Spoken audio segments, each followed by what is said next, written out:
But we didn't smile, either. Gretchen had her "I'm too sexy for my shirt" look going, the horizon-gazing supermodel pout. The rest of us just slouched like disaffected youth, which is probably why none of our pictures made it into this touching retrospective, despite the fact that we are the sole members of the student body who are literate and unlikely to get knocked up in a trailer or convicted of date rape by graduation. I start getting a weird feeling during the umpteen stills from last semester's Festival of Faith talent show featuring Amber Golan's interpretive dance. Streamers and a leotard were involved, to R.E.M's "Losing My Religion." She ruined that song for me forever. Not to mention she completely missed the point. It's called "Losing My Religion," not celebrating my patriarchal religion with the cheesy streamer dance featuring my huge camel toe. But Mr. Greeley, the creative director of the whole travesty, ate Amber's performance up because it contained the word religion. I craned my head to peer down the aisle at Mr. Greeley, roosting there like an overgrown and demented Chucky doll, with his fat, pasty face and wildly curly red hair.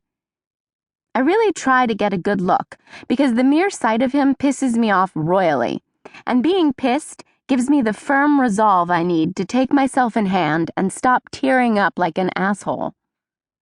Last semester, I flunked his final exam because it consisted solely of the question, what would you do if you were driving along and you stopped to assist a woman who was hitchhiking and she wanted you to drop her off at an abortion clinic where she was planning to terminate the life of her unborn child?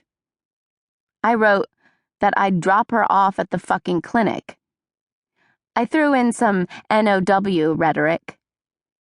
I got to use all these non-applicable to daily situation phrases I never get to use, like inchoate masses of non-cognizant tissue, which triggered a red-inked frowny face in the margin, and violation of bodily integrity. I referred to the uterus as an impregnable fortress, and chuckled happily at my ironic wordplay. Mr. Greeley not only gave me an F for moral ambiguity, but accused me of using an excessive amount of adjectives. Fuck me if I was going to let that screw my chances of going to college and getting the hell out of Muskegon. So I got my dad involved. He talks and talks and talks until people capitulate just to shut him up. And the school board decided I could take a makeup exam, which consisted of identifying quotes from the New Testament. You see, the Old Testament is for Jews. In fostering faith, Mr. Greeley shared with us the fact that he and his wife practiced the withdrawal method of contraception because it didn't violate the rules of the Pope. For months, Kira and Sasha and I verbally painted graphic scenes of Mr. Greeley pulling out in the height of passion and writing "Jesus saves" on the wall with his spurting seed.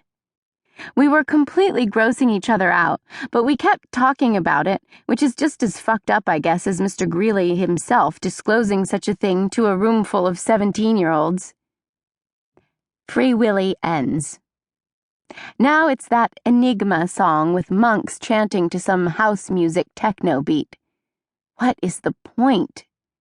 Why is this school obsessed with Jesus songs set to drum machines? What kind of monks sing to house music? I ask Kira. She says, you know, the gay monks who like to go clubbing. It's a special religious order, I say, like the Franciscan monks, the Francises, if you will. I will not, she says coolly. We love that. The "if you will, I will not" combo. We're cracking up as pictures of the senior fall picnic flash by. Oh, it never gets old, I say. Finally, it's the final slide. A close-up of the sooty red brick facade of Sacred Heart with its fake pietà in front. The lights come on, and Mr. Greeley, whom the mental giants, under the delusion that they're black, refer to as G-Man, ascends the stage to staggered shouts of his nickname. Here we go, he says, the moment we've been